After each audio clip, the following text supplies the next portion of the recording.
आज के क्लास में हम लोग पढ़ने वाले हैं चैप्टर 5 जो कि है इंट्रोडक्शन टू यूक्लिड्स ज्योमेट्री। आज का जो हमारा टॉपिक है वो है introduction to Euclid's geometry. Geometry का जो कॉन्सेप्ट है वो काफ़ी पुराना है। आज से हम लोग बहुत साल पहले, यानी जब इस तरह के टेक्नीशियंस या फिर इस तरह के कोई भी मैकेनिकल चीज़ अवेलेबल नहीं थे, तब भी हम लोग हर तरह का कंस्ट्रक्शन करते थे। ज्योमेट्री का मीनिंग होता है मेजरमेंट ऑफ अर्थ। तो जो ज्योमेट्री है, जैसे मान के चलिए पुराने टाइम में भी हम लोग ब्रिज बनाते थे, पुराने टाइम्स में भी हम लोग बिल्डिंग बनाते थे, तो हर जगह हम लोगों को ज्योमेट्री का ज़रूरत ही पड़ता था। अलग अलग मैथमेटिशियंस हुए जिन्होंने ज्योमेट्री के अलग अलग कॉन्सेप्ट दिए, लेकिन यूक्लिड्स जो थे इन्होंने सारे थ्योरम, सारे पोस्टुलेट, सारे रिसर्च को एक जगह किया, जिसको हम लोग इस चैप्टर में पढ़ेंगे कि आखिर यूक्लिड्स ज्योमेट्री में था क्या। ठीक है, तो यूक्लिड्स ज्योमेट्री जो था उसमें अलग अलग points, defined and undefined points थे, जैसे पॉइंट के बारे में, लाइन के बारे में, लाइन सेगमेंट के बारे में। पॉइंट जो होता है वो क्या है? पॉइंट हम लोग एक्चुअली में इसको पॉइंट पढ़ते हैं। ठीक है, लाइन सेगमेंट जो कि दो पॉइंट से बना होता है, या फिर ऐसा फिगर जिसमें ब्रेथ नहीं हो, लाइन सेगमेंट जो दो पॉइंट से बनता हो। ठीक है, अब ये सारे कुछ इसमें डिफाइंड एंड अनडिफाइंड टर्म्स हैं जिसको हम लोग आगे पढ़ेंगे। अपने रिसर्च को उन्होंने एक्सियोम्स और पोस्टुलेट्स में बांटा, तो हम लोग सबसे पहले आज उनके एक्सियोम्स को पढ़ते हैं। तो these are the Euclid's axioms. पहला जो है कि things which are equals to the same things are equals to one another. ठीक है, मान के चलिए A B is equals to A C. ठीक है, या से something A B is equals to C D. ठीक है, ए बी और सी डी आपस में बराबर है, और सी डी जो है वो बराबर है एक्स वाई के। तो यूक्लिड्स का जो पहला एक्सियोम्स था कि things which are equals to the same things, यानी सी डी जो है वो ए बी के भी बराबर है, सी डी जो है एक्स वाई के भी बराबर है। तो दिस इम्प्लाइज दैट कि A B will be equals to X Y. ठीक है, ये इनका पहला एक्सियोम्स था। दूसरे में बढ़ते हैं। दूसरा जो था कि if equals are added to equals the whole are equals, means something quantity like A B is equals to C D से अब अगर हम कोई क्वांटिटी इधर ऐड करते हैं और इधर भी ऐड करते हैं तो वो दोनों बराबर होगा। इफ़ ऑन एडिंग से सपोज हम लोग कुछ वाई जेड ऐड करते हैं। ठीक है, on adding Y Z both side we will get A B plus Y Z equals to A B plus Y Z. ठीक है, थर्ड पोस्टुलेट भी कुछ इसी तरह का है कि if equals are subtracted from equals the remainders are equal. मान के चलिए ऐड किए, तो अगर हम लोग सब्ट्रैक्ट करते हैं ऑन सब्ट्रैक्टिंग, ठीक है, तो अगर हम लोग सब्ट्रैक्ट भी करते हैं तो भी ये वैल्यू बराबर होगा। मैथमेटिकली भी आप इसको समझ सकते हैं कि अगर समथिंग ए है इक्वल्स टू बी है, तो ए में से अगर हम x को ऐड करते हैं तो b में भी x को ऐड करते हैं, तो ये चीज़ बराबर होता है। या फिर से a में से हम लोगों ने y को सब्ट्रैक्ट किया और b में से भी y को सब्ट्रैक्ट किया, तो ये भी आपस में बराबर होंगे। ठीक है, अब अगले बढ़ते हैं एक्सियोम्स में। तो अगला जो एक्सियोम्स है कि things which coincide with one another are equals to one another. Coincide मान के चलिए ये कोई है, if it completely coincide on it, मतलब ये पूरी तरह से अगर इसको ढक लेता है, मीन्स ये दोनों चीज़ बराबर हैं। अब the whole is greater than a part, ये हम लोग हमेशा से जानते हैं। मान के चलिए ये कोई एक कंप्लीट है। ठीक है, अब हम लोगों ने इसको दो पार्ट में बांट दिया, अब इसको चार पार्ट में बांट दिया, तो जो होगा कि इसको हम लोग क्या बोलेंगे, 1/4 1/4 1/4 1/4, और कंप्लीट को क्या बोलेंगे, 1। तो हमेशा जो होल जो होगा, 1 जो होगा, इज़ ऑलवेज ग्रेटर देन 1/4। 4, यानी हमारा जो एक पार्ट होगा, यानी हमारा जो ये एक पार्ट होगा, ठीक है, वो जो है कंप्लीट से हमेशा छोटा होगा। अब अगला जो है ये things which are double of the same things are equals to one another. मान के चलिए ए बी है, ए बी जो है वो 2CD के बराबर है, ठीक है, और ए बी जो है 2EF के भी बराबर है। तो अगर ये इसके दुगने के भी बराबर है, यानी CD और EF भी आपस में बराबर होंगे। अब things which are half of the same things are equals to one another means कुछ इस तरह का। तो ये finally CD is equals to EF, ठीक है। अब हम आगे बढ़ते हैं इनके पोस्टुलेट्स की तरफ कि इन्होंने क्या क्या पोस्टुलेट्स दिया।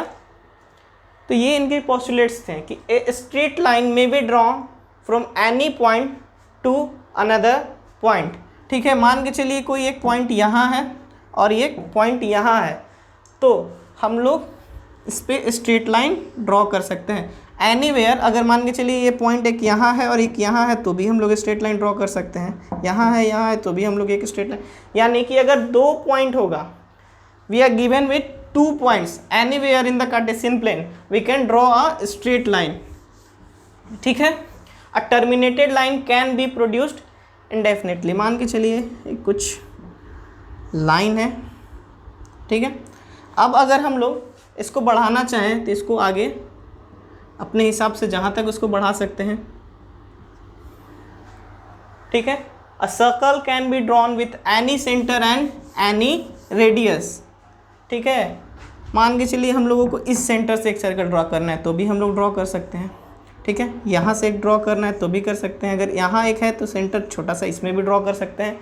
अब मान के चलिए रेडियस से 1 सेंटीमीटर, 2 सेंटीमीटर, 3 सेंटीमीटर या फिर मिलीमीटर, कितना भी छोटा रेडियस हो हम लोग उससे एक सर्कल ड्रॉ कर सकते हैं। If all right angles are equals to one another, right angle यानी 90 डिग्री। तो सपोज कीजिए मान के चलिए हमारे पास एक राइट एंगल ट्रायंगल है, ठीक है, से ABC which is right angle at B। एक रेक्टेंगल है जिसमें चारों जगह 90 डिग्री बनते हैं, से ABCD। अब जो 90 डिग्री यहाँ भी बन रहे हैं, तो ऑल द 90 डिग्रीज या फिर सिंपली ये सारे जो 90 डिग्री होंगे या सारे राइट एंगल्स जो होंगे वो बराबर होंगे। और ये बराबर क्यों होते हैं? क्योंकि हर का वैल्यू जो है वो 90 डिग्री होता है और ये एक लाइन पे परपेंडिकुलर होते हैं, ठीक है। अब जो पोस्टुलेट 5 है कि if a straight line falling on 2 straight line makes the interior angle on the same side of it taken together less than 2 right angles, then the 2 straight line if produced indefinitely meet on that side on which the sum of the angle is less than 2 right angle। 2 right angles को मतलब 90 degree plus 90 degree 180 degree का ये रहा है कि मान के चलिए कि 2 स्ट्रेट लाइन है, ठीक है, 2 स्ट्रेट लाइन है, ठीक है, straight line falling on it, ठीक है।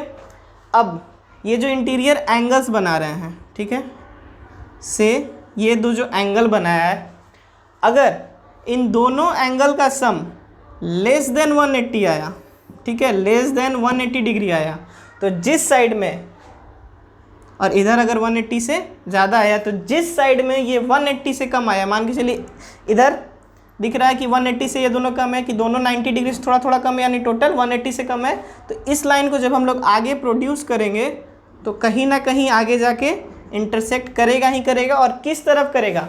जिस तरफ ये सम जो है वो 180 से कम है। अब हम बात करते हैं इसके क्वेश्चंस की। तो सबसे पहले हम लोग बढ़ते हैं एक्सरसाइज में। एक्सरसाइज जो है वो है 5.1 कि which of the following statement are true and which are false, give reason for your answer. Only one line can pass through a single points. क्या सिर्फ एक सिंगल पॉइंट से एक ही लाइन पास कर सकता है? तो नहीं, सिंगल लाइन से ऐसे भी पास कर सकता है, ऐसे भी पास कर सकता है, ऐसे भी, ऐसे भी, ऐसे भी। यानी जो आंसर होगा वो क्या होगा?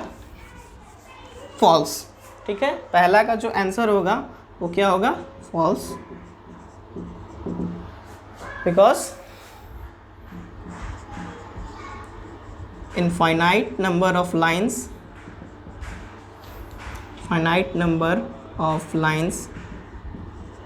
can pass through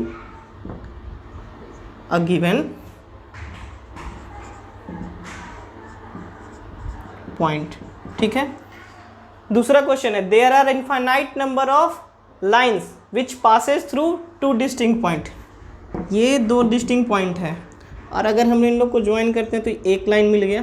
ठीक है, क्या हम लोगों को कोई और लाइन मिलेगा जो इन दोनों पॉइंट्स को स्ट्रेट लाइन क्या मिलेगा जो इन दोनों लाइन को टच करे या इन दोनों पॉइंट को टच करे? तो नहीं, false.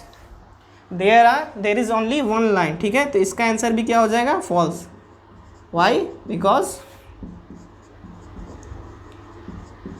Only one line can pass through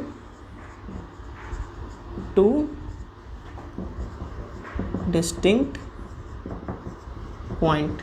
ठीक है, तीसरा जो है कि a terminated line can be produced indefinitely on the both side. True, ये हम लोगों ने अभी पढ़ा भी कि a terminated line can be as terminated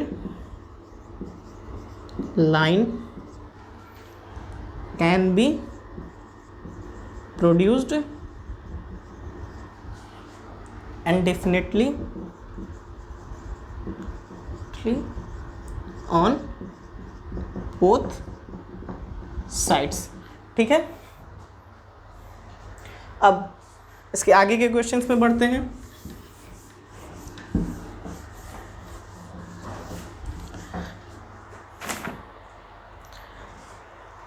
If two circles are equals then their radii are equals। ठीक है, इसका आंसर होगा true.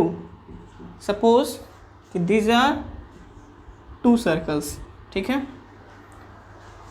they are equals means they are equals, area is equals, something say it is of pi r1 का square and it is of radius r2, it is of pi r2 का whole square. If this two are same we will get r1 is equals to r2। ठीक है, तो if two circles are equals then their radii are equals. True, because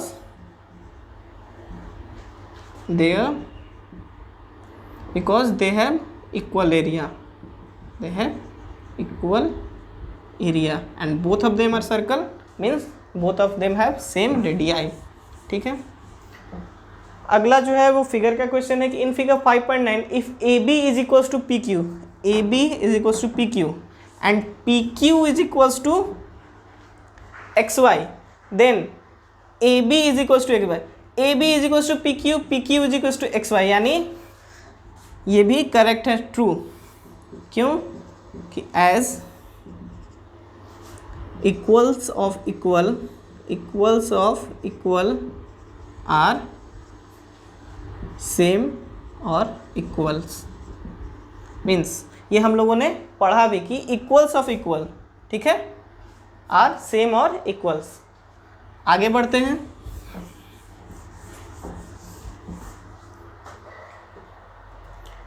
अब जो है हमारा question है क्या है कि give a definition for each of the following terms, are there others terms that need to be defined first, what are they and how might you define them. तो पहला है कि पहला क्या है? Parallel lines. तो पैरेलल लाइंस होता है कि two straight lines which have no points in common are said to be parallel to each other. Two straight lines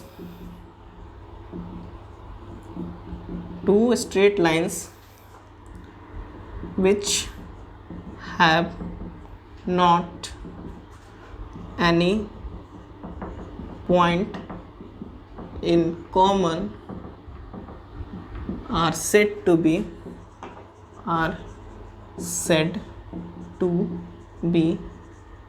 parallel to each other। अब इसमें अगर ये बताना है कि हम लोगों को कौन कौन से चीज़ों को प्री डिफाइंड करना होगा, तो स्ट्रेट लाइन और पॉइंट्स, ठीक है। अब स्ट्रेट लाइन का डिफाइन क्या है कि अगर कोई भी line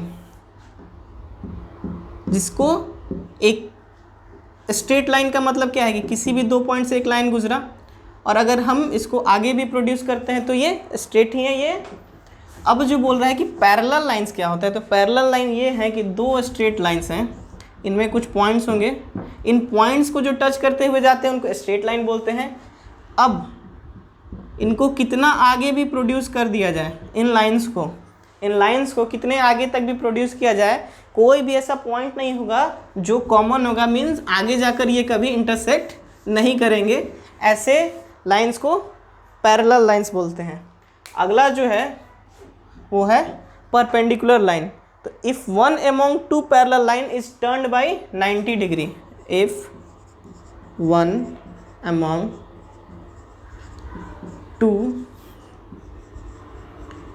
parallel lines is turned by 90 degree, ठीक है। मीन्स ये दो पैरेलल लाइंस थे, अगर इस लाइन को हम लोग 90 डिग्री टर्न कर देते हैं तो ये जो रिजल्टिंग होगा वो क्या होगा, परपेंडिकुलर लाइन होगा। Then the two lines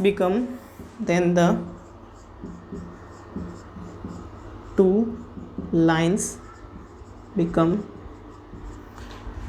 perpendicular to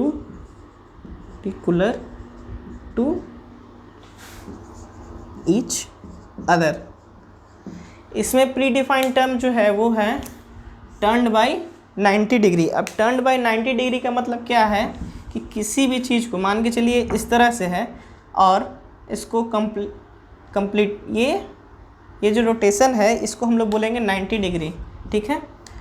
ये लाइन इस पे लाई कर रहा है और इस रोटेशन को हम लोग बोलते हैं 90 डिग्री, ठीक है। अब अगला जो है लाइन सेगमेंट। तो लाइन सेगमेंट किसको बोलेंगे,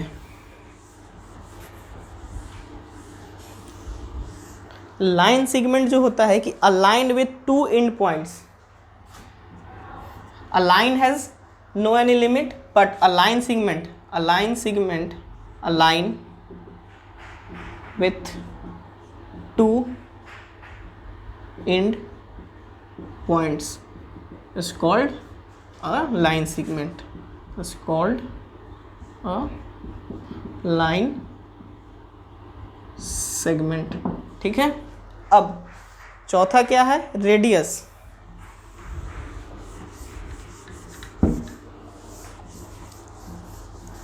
रेडियस क्या होता है हमारा कि the line segment with one end point at the centre and the other at any point on the circle.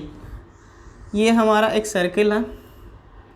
अब पूछ रहा है कि रेडियस ऑफ अ सर्किल, ठीक है।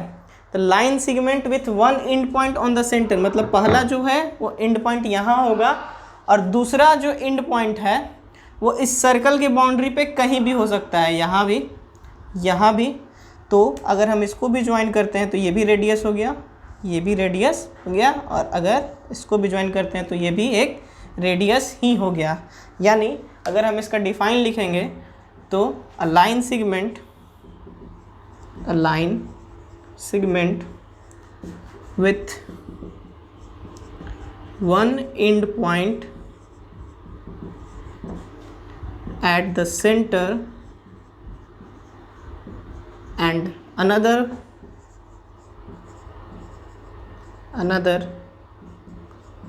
on the boundary या circumference of the circle।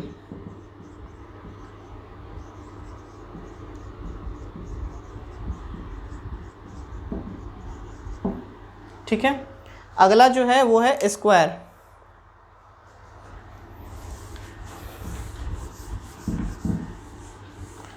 Square क्या होता है कि एक ऐसा क्वाड्रिलेटरल जिसमें all sides are equal,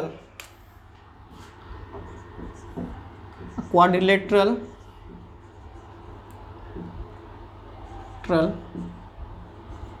with all four sides equal and each angle is a right angle। ठीक है, एक ऐसा फिगर जिसमें चारों साइड बराबर हो और हर एंगल 90 डिग्री है। प्री डिफाइंड इसमें है क्वाड्रिलेटरल, तो क्वाड्रिलेटरल हम लोग बोलते हैं किसको है कि a closed figure having 4 side, उसको हम लोग बोलेंगे क्वाड्रिलेटरल्स। ठीक है, अब अगले क्वेश्चंस की ओर बढ़ते हैं। तो अगला जो क्वेश्चन है वो है हमारा कि consider 2 postulates given below, given any 2 distinct points A and B, there exists a third point C which is in between A and B। दूसरा है कि there exist at least 3 points that are not on the same line। ठीक है, अब question क्या पूछ रहा है कि do these postulates contain any undefined terms? Yes, there are so many undefined terms, we will get it later। Are these postulates are consistent? Yes, yes, these postulates are consistent।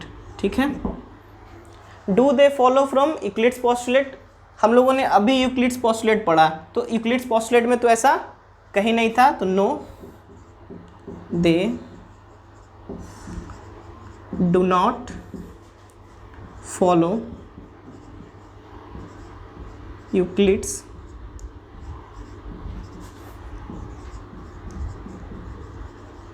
अब ये दोनों postulates बोल क्या रहे हैं हम लोग एक एक करके समझेंगे। तो पहला जो पोस्टुलेट ये है कि 2 डिस्टिंक्ट पॉइंट ए बी, ये जो है 2 डिस्टिंक्ट पॉइंट हो गया ए बी। अब there exist a third point C which is in between A and B. अब ये सी यहाँ भी हो सकता है, ये सी यहाँ भी हो सकता है, ये सी मिडिल में भी हो सकता है, ये सी बी के पास भी हो सकता है। यानी कि हेयर जो है अनडिफाइंड टर्म्स जो है in postulates 1, in postulate 1 position of C is undefined.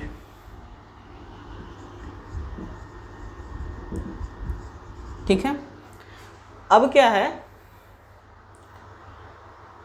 There exist at least 3 points that are not on the same line. ठीक है, तो अगर मान के चलिए हम लोग 2 पॉइंट्स कहीं पे भी लेते हैं, कहीं पे भी लेते हैं, ठीक है, तो इनके बीच में एक स्ट्रेट लाइन बनेगा ही बनेगा। ठीक है, अगर हम लोगों को स्ट्रेट लाइन नहीं बनाना है तो एक ऐसा पॉइंट होना चाहिए जो इसके अलग हो, यानी 2 पॉइंट अगर रहा तो स्ट्रेट लाइन बनेगा ही बनेगा। और अगर स्ट्रेट लाइन से कुछ और बनाना, जैसे ये 3 पॉइंट अगर इसको ज्वाइन करेंगे तो कुछ इस तरह का बनेगा। तो अगर स्ट्रेट लाइन बनाना है तो हम लोगों को 3 पॉइंट्स चाहिए ही चाहिए। इसमें आप तीसरे पॉइंट्स का बस ये होना चाहिए कि ये जो तीसरा पॉइंट है वो कोलिनियर नहीं होना चाहिए। इन पोस्टुलेट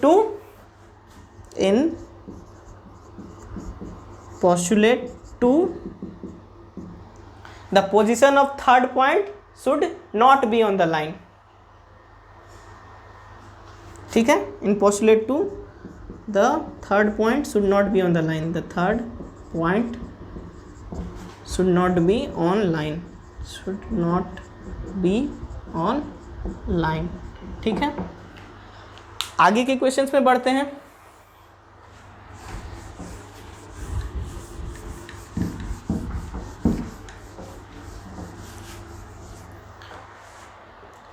अगला जो क्वेश्चन है कि if a point C lies between 2 points A and B such that A C is equals to B C, then prove that A C is equals to 1/2 A B. Figure बनाते हैं सबसे पहले। ए और B एक line segment है, a point line between, ठीक है। अब ये दिया हुआ है कि A C is equals to B C है, given A C is equals to B C. अब हम लोगों ने अभी पढ़ा कि if same things are added और subtracted to the both side, if same things are added to and subtracted to both side, the result does not differ, तो adding AC both sides, ठीक है। हम लोगों ने दोनों तरफ AC जोड़ा तो ये क्या हो जाएगा, AC plus AC is equals to BC plus AC। अब ये देखिए BC यहाँ से यहाँ लेंथ और AC ये लेंथ मिलके दे देगा AB, और AC प्लस AC क्या दे देगा 2AC, ठीक है। This implies that AC is equals to 1/2 of AB। क्या हो गया, प्रूव्ड, ठीक है। अगले क्वेश्चंस की ओर बढ़ते हैं।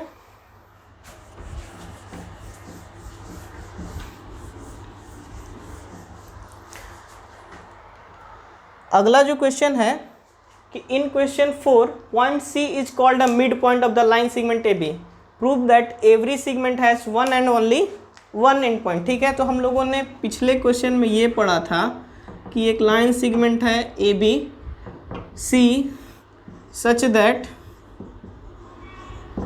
AC is equals to BC। तो बोल ये रहा है कि हम लोगों को प्रूव करना है कि सिर्फ एक और एक ही होता है, जो है एंड पॉइंट जो होगा, मतलब मिड पॉइंट जो होगा वो एक और एक ही होगा, दो नहीं हो सकता है। तो उसके लिए हम लोग क्या करेंगे कि एक और पॉइंट को कंसीडर करते हैं, say D is the mid point. तो अगर D हमारा मिड पॉइंट है, if D is the mid point, if D is the mid point, ठीक है। अगर D जो है वो हमारा मिड पॉइंट है, then AD will be equals to BD, ठीक है। AD is equals to BD। अब हम लोग क्या करते हैं कि दोनों तरफ AD ऐड करते हैं, तो दोनों तरफ हम AD ऐड करते हैं, AD plus AD is equals to BD plus AD, ठीक है। अब 2AD is equals to AB और AD is equals to 1/2 of AB। अब फ्रॉम प्रीवियस रिजल्ट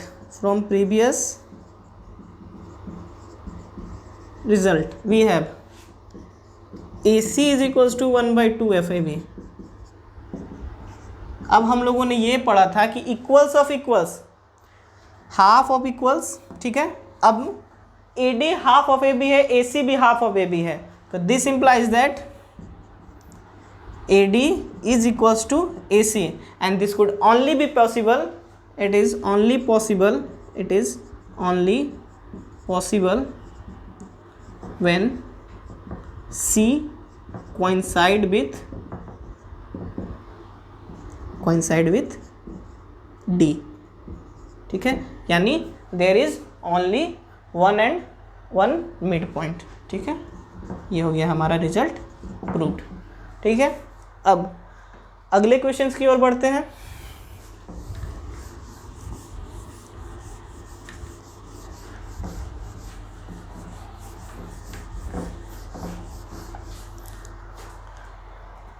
अगला जो क्वेश्चन है कि in figure 5.10 if AC is equals to BD, if AC is equals to BD, AC is equals to BD, then prove that AB is equals to CD।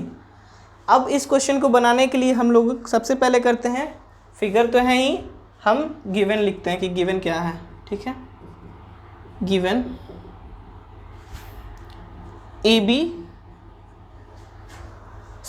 AC is equals to BD। AC यहाँ से यहाँ तक है और BD यहाँ से यहाँ तक है। अब हम लोगों को ये प्रूफ करना है कि ये length A B will be equals to C D, ठीक है। तो A C is equals to B D दिया हुआ है।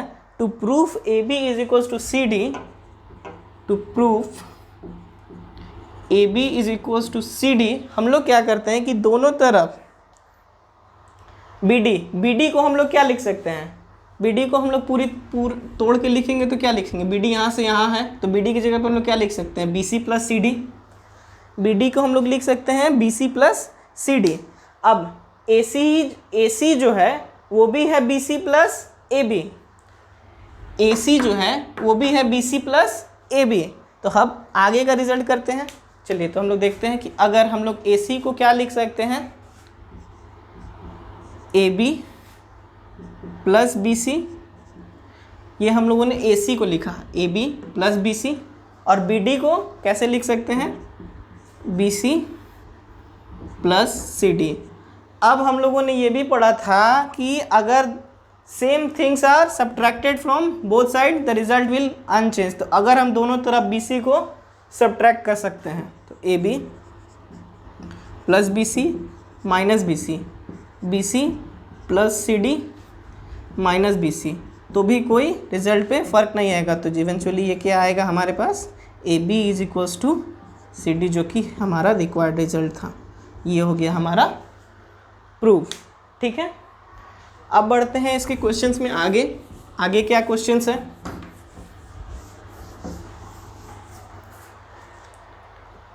आगे जो है वो है हमारा एक्सरसाइज 5.2 का 1 कि how would you write Euclid's fifth postulate so that it would be easier to understand.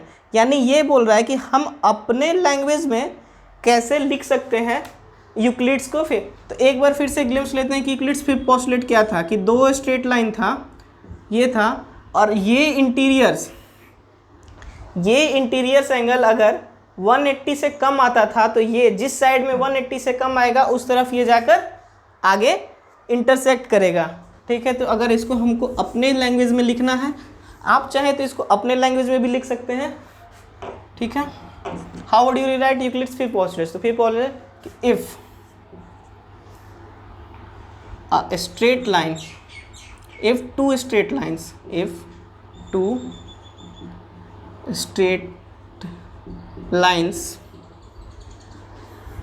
is intersected by a third line and the interior angles and the sum of interior angles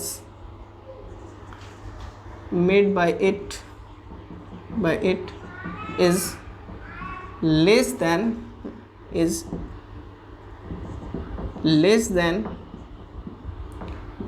180 degree, then the two straight lines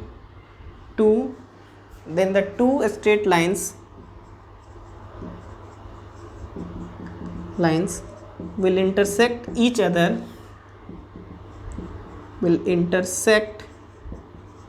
each other on the side where sum of interior angles is less than 180 degree. आप चाहें तो इसको अपने convenient के हिसाब से भी इसका आंसर लिख सकते हैं, ठीक है। नेक्स्ट क्वेश्चन की ओर बढ़ते हैं जो कि 5.2 का आखिरी क्वेश्चन है और इस चैप्टर का भी आखिरी क्वेश्चन है, ठीक है। तो ये है कि does Euclid's fifth postulate imply the existence of parallel line, explain. Yes, Euclid's fifth postulate actually implies the existence of parallel lines. If on two lines resultant by intersecting line, if these two interior, the sum of these two interiors angle is 180 both the sided, means the sum of these angle 1 and angle 2 and angle 3 and angle 4 separately 1 plus 2 angle 1 plus angle 2 equals to 180 degree and angle 3 plus angle 4 is equals to 180 degree, then these two lines are not going to intersect on either of the sides. Fifth postulate यही कहता था कि अगर angle 1 और angle 2 suppose in दोनों का सम जो है वो 180 डिग्री से कम हो गया, तो जिस तरफ ये 180 डिग्री से कम हुआ उस तरफ ये आगे जाकर इंटरसेक्ट करेंगे. मीन्स इफ ये दोनों इंटरसेक्ट कर रहे हैं means they have a common point, और अगर कॉमन पॉइंट है इनके बीच में तो ये पैरेलल नहीं होंगे. अब जो क्या बोल रहा है कि ये 3 और 4 जो है वो 180 डिग्री भी हो जाएगा, 1 और 2 भी 180 डिग्री हो जाएगा. तो अगर ये दोनों साइड 180 डिग्री हो गया तो ये जो लाइंस होंगे ये आगे बढ़ेंगे, इनके बीच में कोई भी कॉमन पॉइंट्स नहीं होगा, और अगर इनके बीच में कोई भी कॉमन पॉइंट्स नहीं होगा तो ये कभी भी आगे जाके इंटरसेक्ट नहीं करेंगे, और आगे जाके इंटरसेक्ट नहीं करेंगे तो this lines will be parallels. ठीक है, तो अगर हमको इसको लिखना होगा तो कैसे लिखेंगे कि does yes it imply the existence of parallel lines as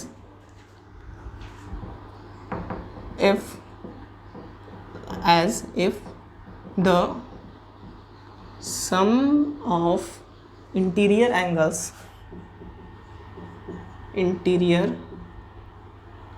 angles is equal to 180 degree on both sides, then these two lines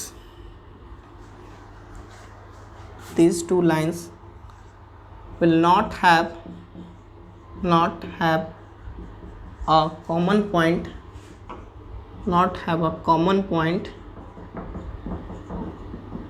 and will be parallel to each other,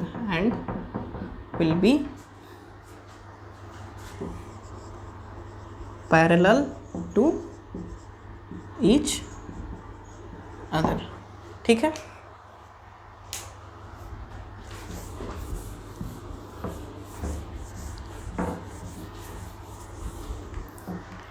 इसी के साथ हमारा यूक्लिड्स ज्योमेट्री जो है वो ख़त्म होता है. यूक्लिड्स ज्योमेट्री हम लोग फर्दर क्लासेज में भी पढ़ेंगे. फर्दर क्लासेज में means in intermediate, in graduation, तो ज्योमेट्री का कॉन्सेप्ट बहुत इंपॉर्टेंट है. सो आज के लिए इतना ही. Thank you so much.